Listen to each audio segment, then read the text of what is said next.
is on the company Levi's, also known as Levi Strauss and Company, a popular denim jean slash apparel brand.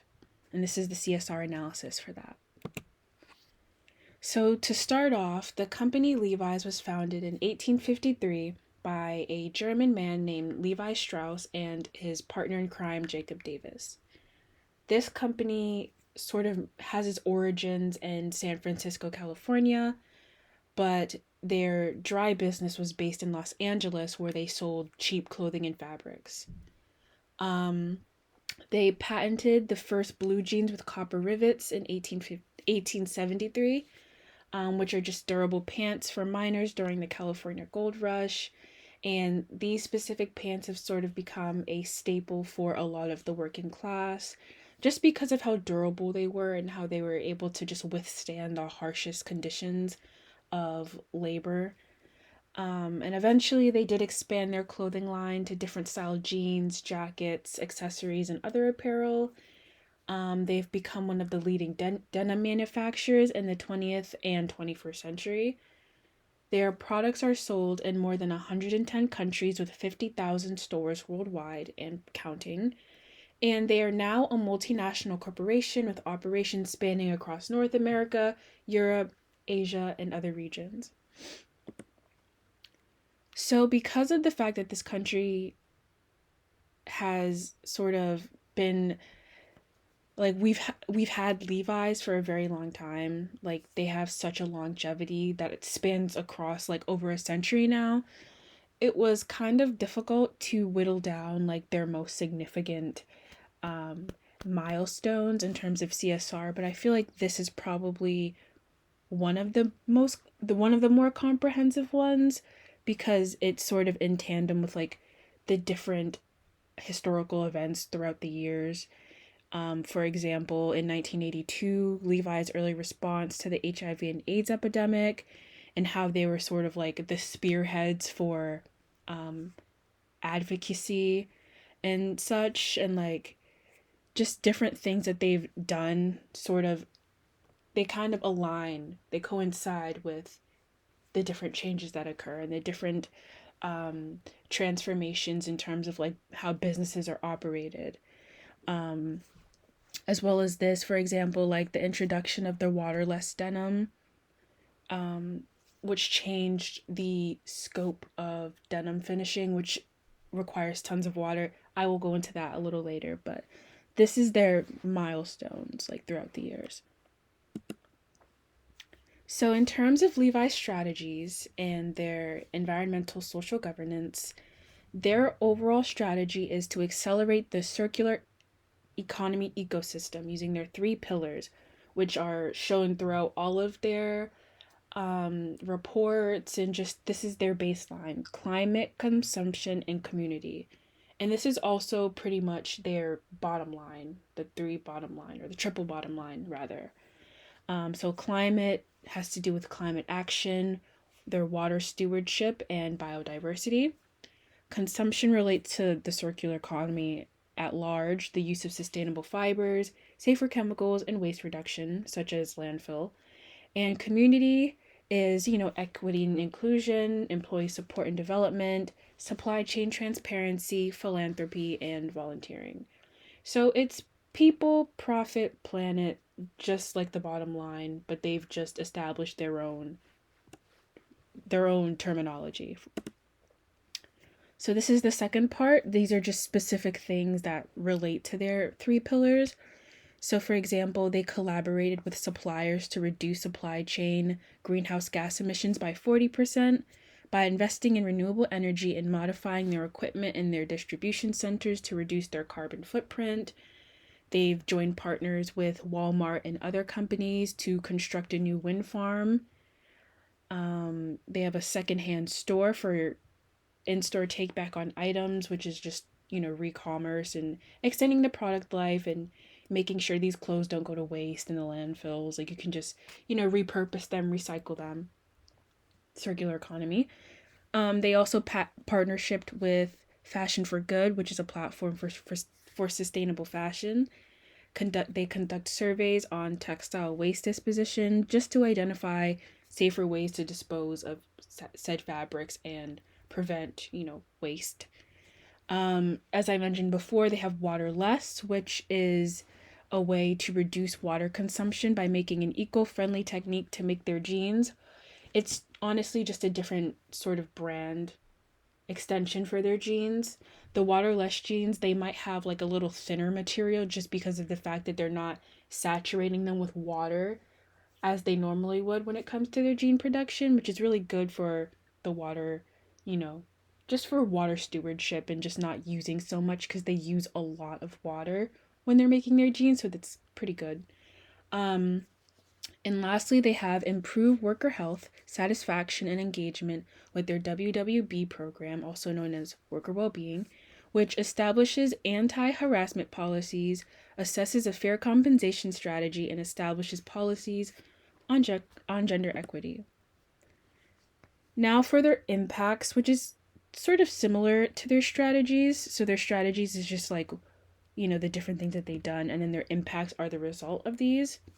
So, for one, Levi has saved more than 3 billion liters of water and recycled half of this amount, so 1.5 billion, with their waterless techniques, which is a more sustainable way to rinse their denim in the final stage of jean making.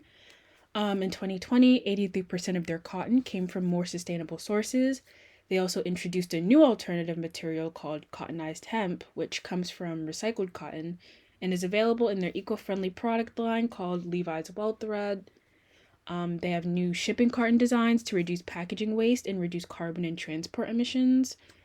And Levi's mission is to make fashion circular by reducing consumption and leaving the smallest carbon footprint they can. They work with suppliers to make their jeans as eco-friendly and recyclable as possible and to be a pioneer for sustainable fashion in the jean making industry. The second part of their impacts has more to do with their social justice and advocacy. They've always been an advocate for equality and non-discrimination inside and outside of their workforce.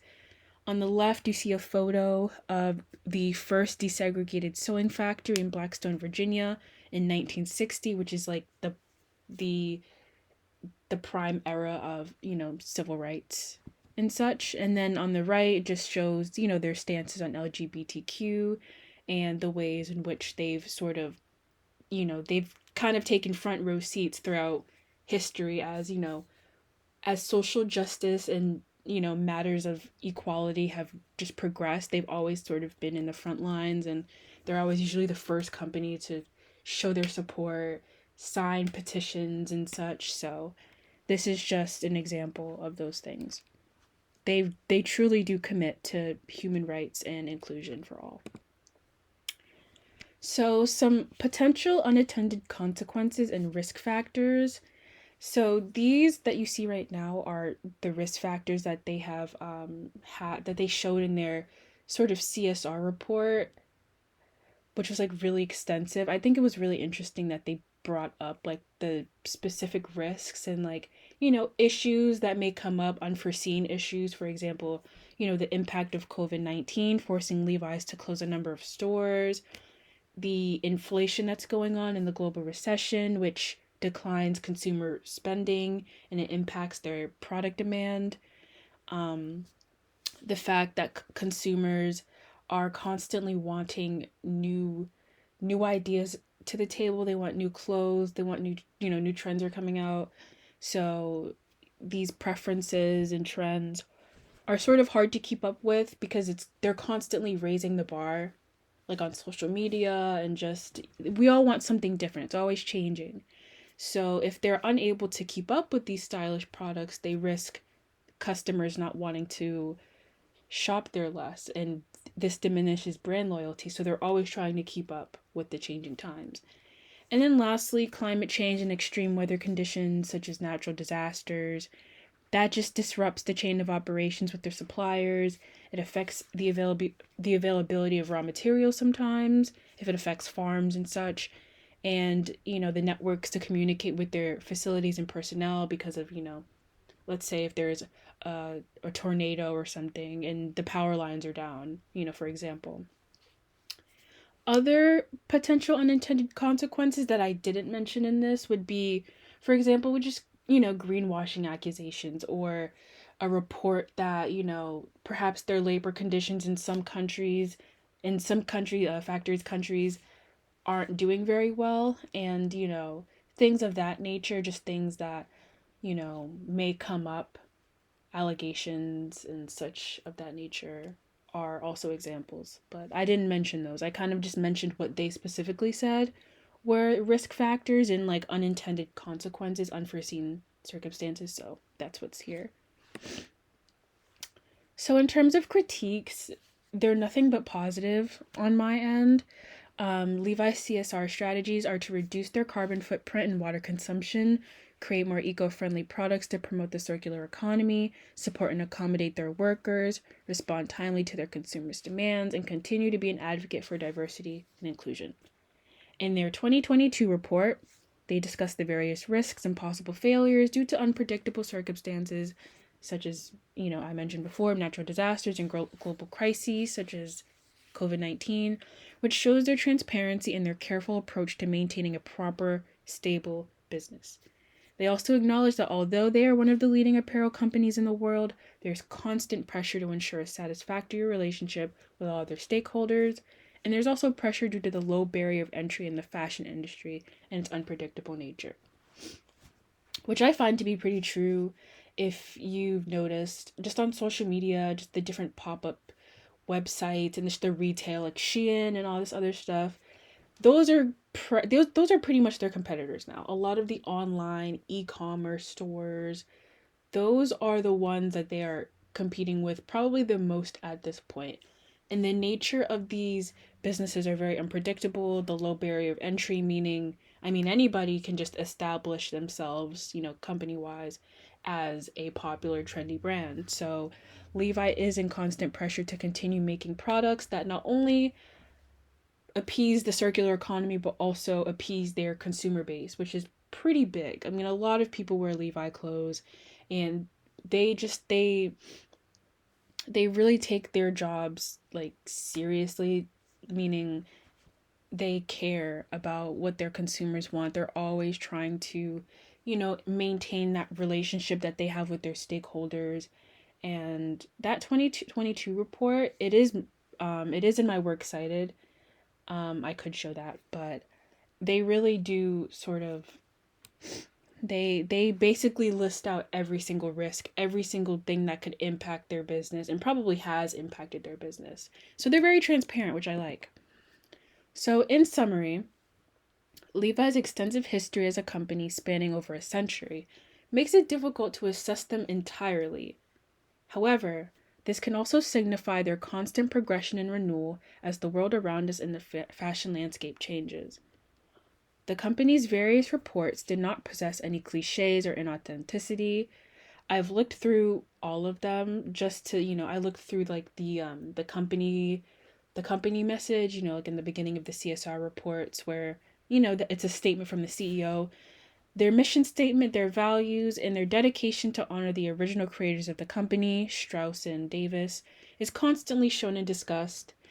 The the cliches that we often see with sustainability and company messages in CSR, they weren't so generic. Like there's a reason as to why they do what they do, and they're not like, oh, together we're going to make a better future. You know what I mean? Like they have specific missions, specific plans.